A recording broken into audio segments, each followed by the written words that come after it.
Good morning, good afternoon, whatever it is. All right, appreciate everyone for joining us for Coach Knowles' press conference. We'll do a couple questions from Zoom to start, and then we'll open up for questions here in the room. Let's go to Rich Scarcella, and if you could introduce yourself and share the outlet you're with as well, that would be great. Thank you. Thanks, Greg. Good afternoon, Jim. Rich Scarcella from the Reading Eagle. Hey, Rich. How are you? I'm great. Good. Jim, you've had obviously tremendous amount of success at Ohio State. Now, I was wondering why you thought this was the time to leave for another job. Yeah, I mean, I'm grateful for my time at Ohio State and the opportunity that Coach Day gave me. We had the #1 defense in the country. We won a national championship, had great relationships with the players and with Coach Day and the administration, felt supported. You reach a point in your career where you're given opportunities based on past performance. And, like I've said, Penn State, for me, growing up in inner city Philly was the epitome of college football, when I was a kid. And I was never talented enough to make it to Penn State as a player. But, given the opportunity to do it now as a coach, it's really where I want to be to continue my career and bring any expertise that I can, to the organization. Let's go to Mike Gross with the Lancaster Newspapers. Go ahead, Mike. Mike Gross. Hi, Jim. Mike Gross from Lancaster Newspapers. Hi, Mike. I would ask you to describe your defensive system in ways that go beyond we want to be aggressive, we want to tackle well, we want to be fundamentally sound, all that kind of stuff. Like if somebody who really knows football is watching a Jim Knowles defense on tape, what's he see that sets it apart? I think if the people who watch it and the people who report on it, which not trying to butter you guys up, but I mean the media and everyone nowadays has become so much more knowledgeable, and I appreciate that. I would think the first thing you're going to see is that we're going to have answers. That's the biggest thing to me, is to make sure that we have answers for the players to be able to succeed, to put them in the right positions, right? I mean, we've all watched football, and you can see where there's a gaping hole or a busted coverage, and I never blame the players for that. I always take responsibility. If something happens negatively, the players know that in the game that's my responsibility.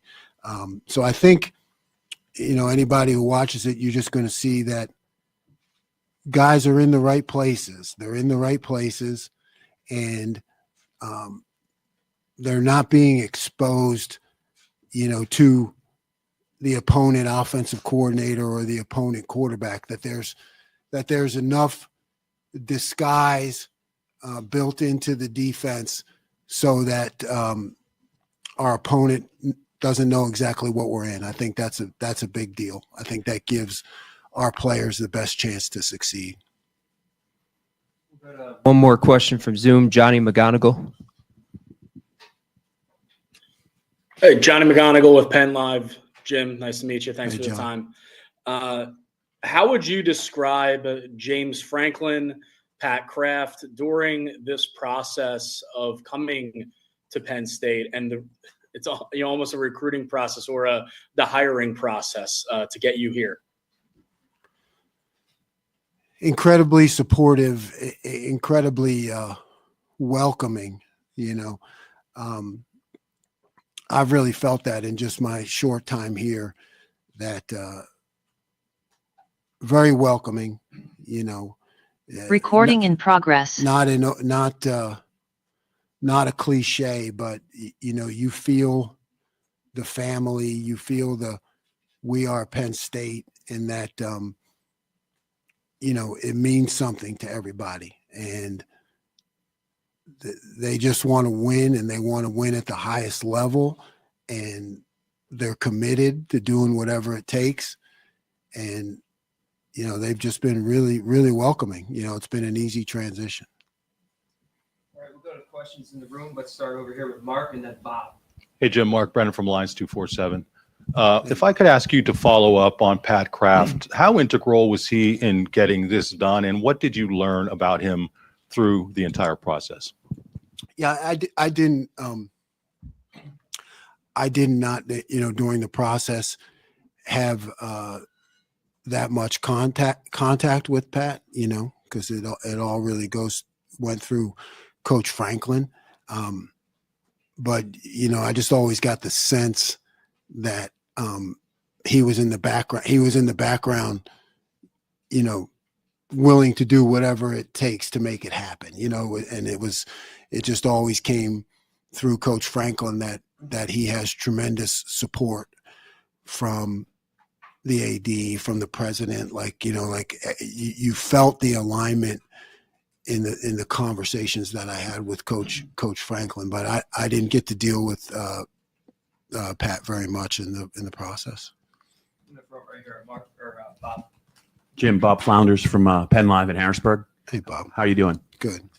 Hey, so the social media, I think you met with the team and you were talking about quite proudly about being a Philadelphia guy, a Philly guy. What would you say are kind of the characteristics of being a good Philly guy? And also, how do you think your background from Philadelphia has kind of shaped kind of your football life, helped you? Yeah. You got to be tough, if you're from Philly, you got to be tough. And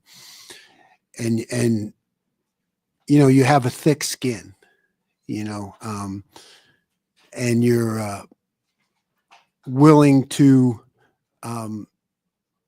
take coaching, hard coaching. That, like, growing up, the guys that I had as coaches, they were all, cops, firemen, maintenance men, and they were hard on you. They were challenging to you. They preached discipline and hard-nosed football, and you have to be I think growing up in Philly and under those guys, you have to be willing to accept criticism and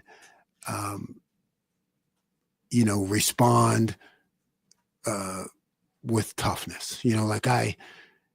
Even with the players, I'm always all for a guy that's gonna challenge, the coaching. Like, hey, I want to know why we're doing this, and what's the purpose, and kind of that back and forth that you get growing up there, where you're willing to speak your mind, and you accept it when you make a mistake, but you challenge it if you have a different opinion. And I think you learn not to take things personally. That's a bit, don't take it personally. My coaches, teachers growing up, they're trying to make you better. And I coach that way. Like, we're in this for you. That I knew that they were in it for me. Like, you knew that those guys loved you, and they would love you. There was a mix of that, like tough love. And that's what I got growing up there. In the front, John. John Sauber, Senate Daily Times. How you doing, Jim? Hey. I spoke to Clayton Carlin, who called you a connector and emphasized how much effort you put into connections with players. Why is that so important in your coaching? Oh, the players, they have to trust you. They have to know that you care about all their personal situations, and they have to trust that you have their best interest in heart, and you build that, right? That doesn't come right away. And you can't do it all the time by just being their friend all the time. There are times where you have to be the one who's pushing the discipline and holding them accountable. But then once they know that you're accountable, those situations that come up where I make a mistake, or something happens within the defense that's not their fault. I think it's important. It's always been with me, with the players, with accepting responsibility. Like once they see that you're not going to point the finger at them, that you're going to say, hey, that was my fault. I didn't train you correctly again, or they ran a play that we weren't prepared for, or a formation, and I didn't have you ready for that. I think that builds a lot of credibility and a lot of trust. Then, when times get tough, they know that you're going to fix things and you're going to put them in the right positions. You're not just going to say, well, you got to win, you got beat. I don't do that. I want to make sure that they know that I'm going to give them every chance to succeed, and they trust that. In the front, Audrey. Hi, Jim. Audrey Snyder with The Hi. Athletic. Throughout the interview process, what was James's maybe pitch to you on this job, on this position, and what familiarity, if at all, what kind of relationship did you have with him prior to taking this job? Yeah, we knew each other. I had tremendous respect for what he's accomplished here and throughout his career. I think coming from Coach Franklin, and it wasn't really a pitch, but it was something we could openly discuss, is that he has built a culture here that has really emphasized defense. I think he's been an offensive guy, so maybe some people look at him like that. But when you look back at his history, he didn't really have to sell it, but we talked about it because they've had really good defense here.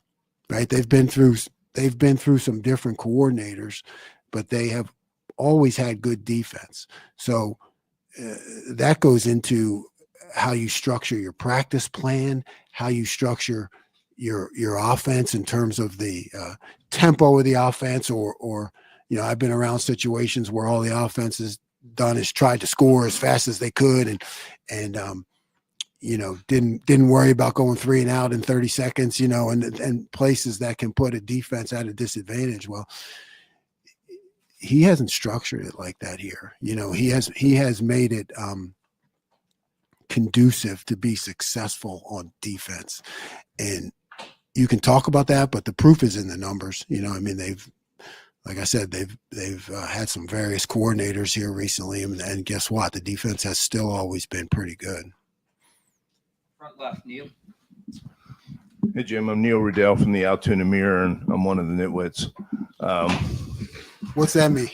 That's a compliment. Welcome to State College.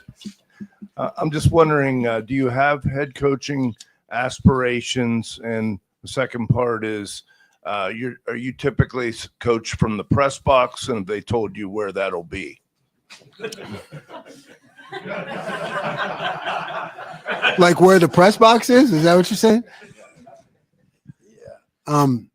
No, I have one aspiration. I'm at that point in my career where you focus solely on the job at hand, and my aspiration is to help Penn State win the national championship and be the #1 defense in the country. And that's really all I'm focused on. And that's not just talk. That's the truth. I don't have any aspirations beyond that.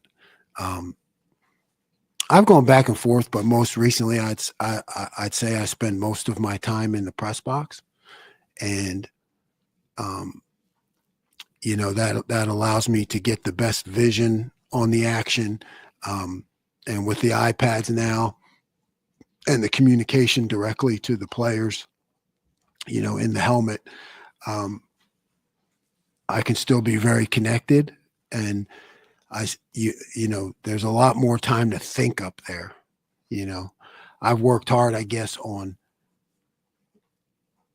being emotional and challenging in practice, and, coaching with an edge in practice, but in the game, that's not my job, you know, and the best place to be in order to think and remain calm and try to stay a couple plays ahead and a series ahead is in the press box. That's just what I've found for myself, is that, if there's a camera up there on me, hopefully you're not going to see me reacting to a bad play, or even if we get a great play. I really try to stay centered, and my job is to not cheer or react or yell. No one's going to hear me up there anyway, right? Either way. So it's like my job is to think and be composed, and I've just found the press box is the best place to do that. Over here on the right, Tyler. Hey, Jim. Tyler Donahue from Lions 24/7. Welcome to State College. Thank you. Wanted to ask about a position that's kind of been, I guess, part of your defensive identity. And I think it was called the Leo at one point, Jack more recently, going back to Jason Babin. Speaking with some folks in Columbus, it sounds like they maybe didn't see that position as much as they anticipated when you came to campus a few years ago. Is that a position, do you know what you're going to call it here at Penn State? And do you plan on implementing it perhaps more, but like you did earlier in your tenure than you did the last few years in Columbus?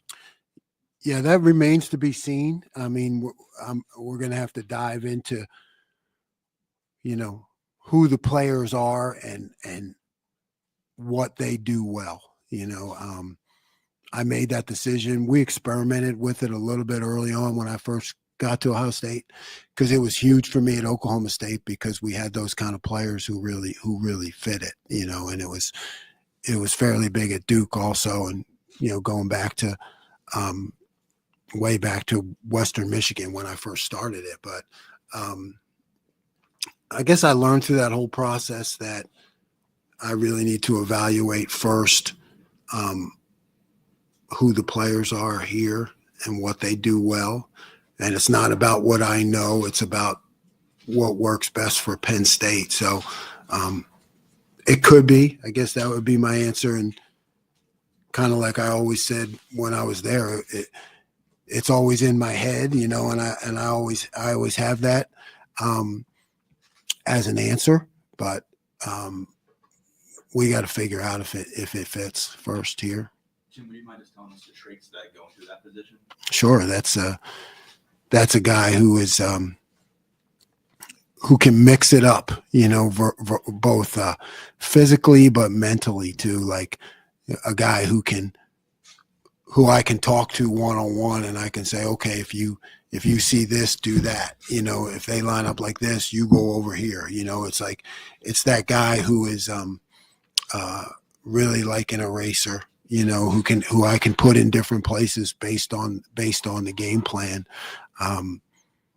I think it's a great package, particularly if you're undersized, or like I always tell high school coaches, I would run, because you could go and find somebody in the hallway who's not he's not a DB, he's not a linebacker, he's not a D lineman, but he's just a hell of a football player. It's for those kind of guys who you don't know exactly where they don't fit the standard of any particular position, but they're just guys who are great football players. We all have been around those kind of guys, and you can direct them to do what you want. So it's fun, but we have to see if it fits best here. Front left, Greg. Coach Greg Pickle from Blue White Illustrated. To play off of that, what will the next month look like for you in terms of how long it'll take to evaluate everything and then put your plan together for spring practice, while also getting to know the remaining defensive coaches that are here? Yeah.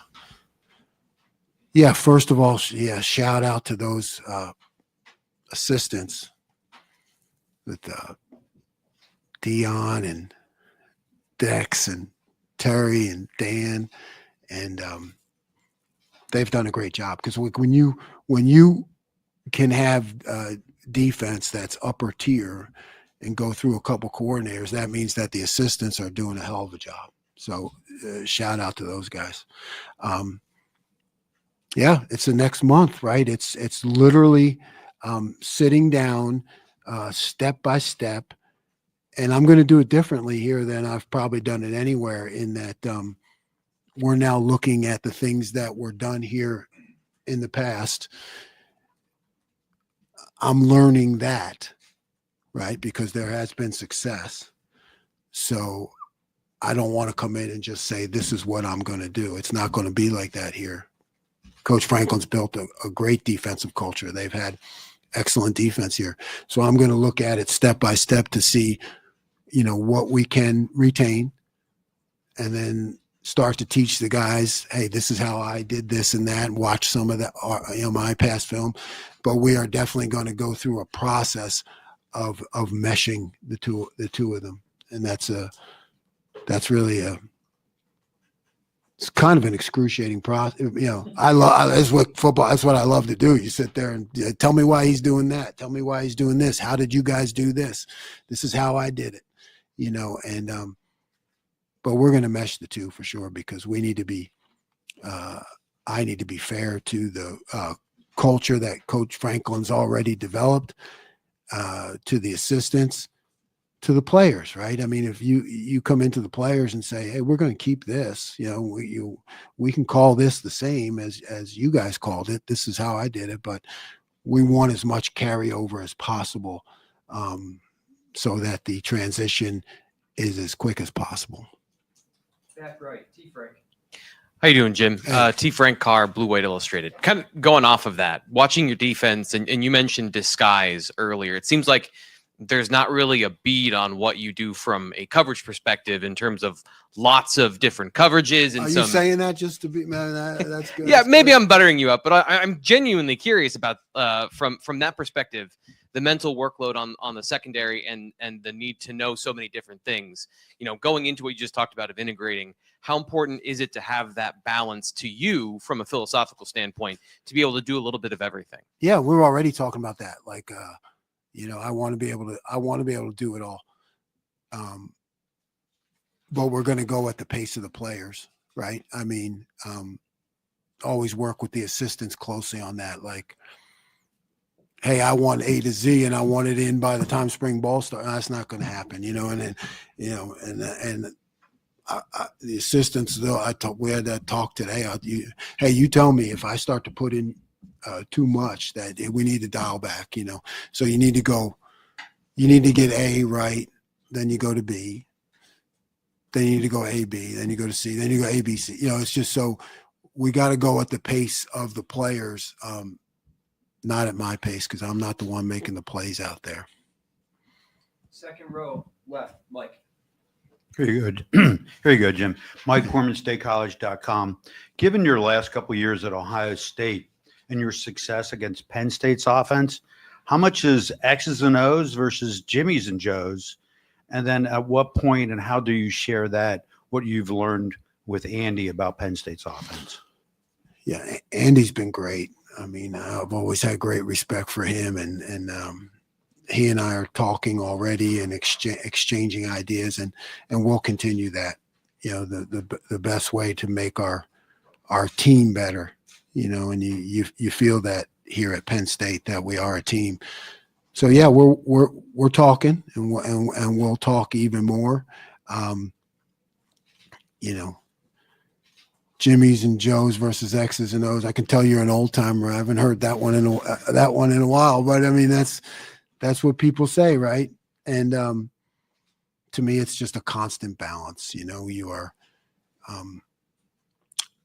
I don't ever believe that you can just line guys up and be simple and just say, well, we're just gonna out athlete you. I think that doesn't give your players the best chance for success, but it is a balance, right? It is a balance with how can I do enough that keeps the opponent off balance while also not hindering the athletic ability of the guys to play fast and make plays. So those are the things that keep me up at night. It's like how much can I do before I lock a guy up into thinking too much? And if they're thinking too much, then I haven't done a good job. But we'll just take it step by step.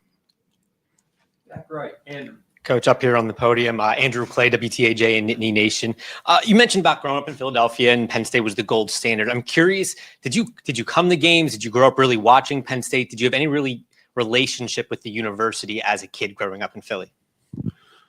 I had a zero relationship, you know. I tell my kids all the time I was a gutter snipe, you know, running around the streets of Philly. But no, so any relationship I had was just all in my mind, you know, kind of a dream. No, you know, I said it earlier. I don't want to repeat myself, but it's the truth, you know. I'm old enough where we had 3 channels. Anybody remember that, where you didn't have a remote, where you had to get up and change the television yourself?